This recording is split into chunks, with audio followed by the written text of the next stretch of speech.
Rising tensions in the Gulf of Oman, the U.S. Navy moving to prevent Iran from seizing 2 oil tankers in international waters.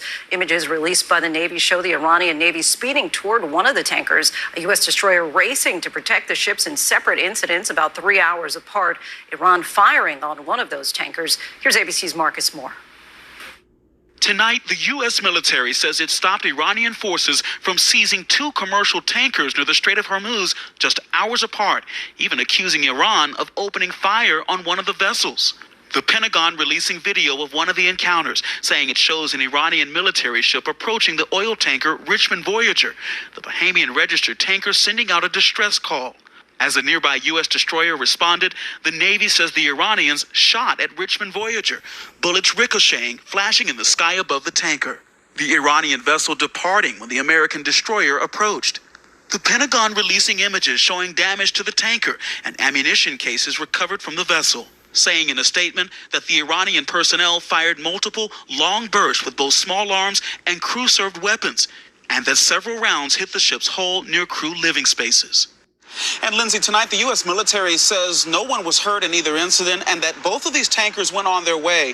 And tonight, Iranian officials are denying they made any attempts to seize those tankers. Lindsay. Marcus, thank you.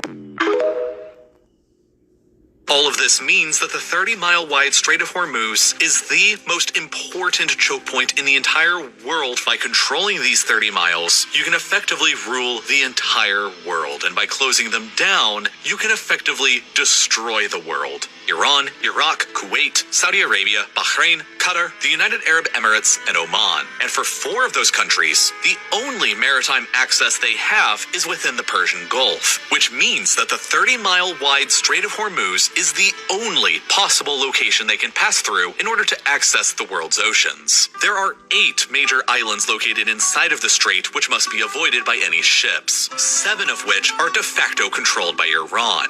These 3 strategically placed ones are contested by the United Arab Emirates, but the Iranian military has occupied them since the 1970s, so they're effectively controlled by Iran.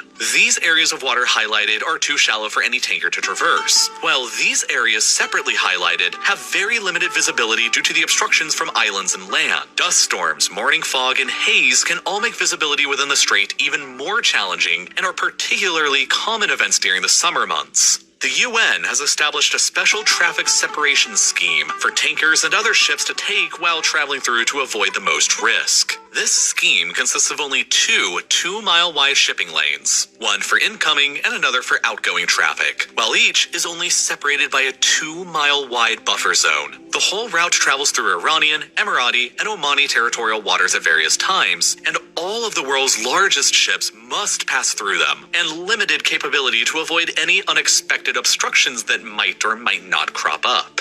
The overwhelming majority of all the oil that flows out of the Gulf travels towards East Asia, 76% of it. And most of that travels to only 5 countries. China is the world's largest importer of petroleum and the world's 2nd largest economy, and is heavily dependent on the oil flow coming out from the Strait of Hormuz, because it imports about 45% of its supply from the 8 countries around the Persian Gulf. Japan, the world's 3rd largest economy, is even more critically dependent and addicted. Infamously barren of most natural resources that are required for an industrial society, Japan has always been forced to seek them out abroad and away from their home islands, at times through war, while at other times through trade. Currently, they rely on trade, while oil and liquefied natural gas power more than 60% of Japan's energy needs. Nearly 100% of all of it is imported, and nearly 80% of that is transported by tankers from the Persian Gulf and through the Strait of Hormuz. Therefore, nearly half of Japan's energy, the fuel that powers the world's 3rd largest economy, has to travel through the 30 miles of water at the Strait of Hormuz. And South Korea, the world's 10th largest global economy, has similar dependencies.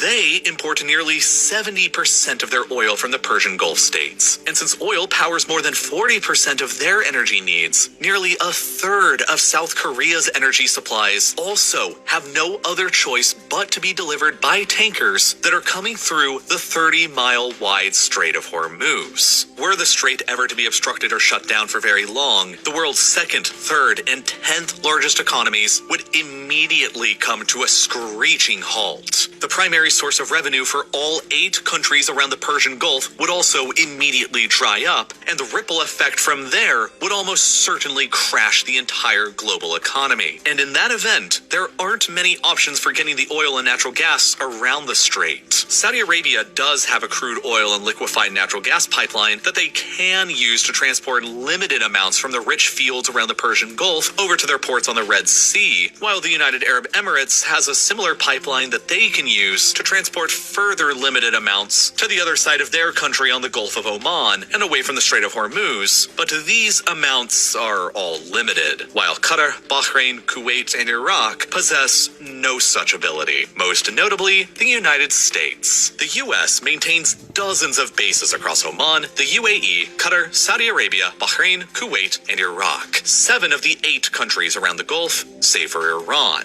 This includes an Air Force base in Qatar and the United States 5th Fleet being further headquartered within Bahrain. All of this presence in the area from the United States is generally in place to ensure that the oil continues flowing, and to counter Iran's influence over on the other side of the strait. The United States and Iran have had no official diplomatic relations for more than 40 years now, since 1980, and relations between the two sides of the strait have been continuously tense. In the event of a war breaking out, Iran has made numerous threats over the years to close the Strait of Hormuz from their side over to Oman, which, if successful, would shatter the world economy. And that's enough of a threat to always make America, or any other foreign power, think twice. But Iran's capability to do that is realistically pretty limited. While the Iranian military is powerful, America's is a lot more powerful, and the presence of the 5th Fleet so close by in Bahrain would almost guarantee American naval and air superiority almost immediately across the entire strait. Iran knows that their Navy and Air Force couldn't compete, though, so as a result, most of their focus over the past decade has been centered around building air defenses and missile batteries across the coast that could simply bombard any ships passing through. Iran also possesses a massive arsenal of thousands of maritime mines that they could theoretically quickly fill the 30-mile wide strait with that would ground all trading activity through it to a halt for who knows how long. Theoretically, Iran could probably shut the strait down, but doing so would almost certainly invoke a very sharp response from a coalition of countries who would be staunchly opposed to it, likely led by the United States and Saudi Arabia. That conflict wouldn't be very pretty, and it's come dangerously close to already happening. Just 2 years ago, in 2019, the United States began a military buildup around the Persian Gulf, while simultaneously withdrawing from the Iran nuclear deal and imposing new sanctions upon the country. The conflict escalated from there to the point where an Iranian major general was assassinated in a U.S. drone strike at the beginning of 2020. That about 15% of the entire planet's energy supply comes from around the Persian Gulf, and largely behind the Strait of Hormuz. This is why the 30 miles of water here is so insanely important, because roughly 15% of all the energy that humanity is collectively consuming right now largely has no other choice but to pass through it. The Panama Canal controls the flow of trade between the Atlantic and Pacific Oceans across the American landmass. The Cape of Good Hope controls the flow of trade around the African continent. The Strait of Gibraltar controls the flow between the Mediterranean and the Atlantic. The Danish Straits between the Baltic and the North Sea. The Turkish Straits between the Mediterranean and Black Seas. And the Strait of Malacca between the Pacific and Indian Oceans. However, none of these are as important nor as dangerous as the Strait of Hormuz here, for many critical reasons. In order to transport goods from one of Earth's many continents to another, this vast ocean that takes up 70% of the planet has to be traveled across. And in the 21st century, there are many ways to do so. These networks and streams of ships that you see moving in lines across the world's surface here are the literal arteries that power the beating heart of the 21st century global economy. And when these choke points become blocked by whatever means, they can cause a veritable stroke upon the world economy.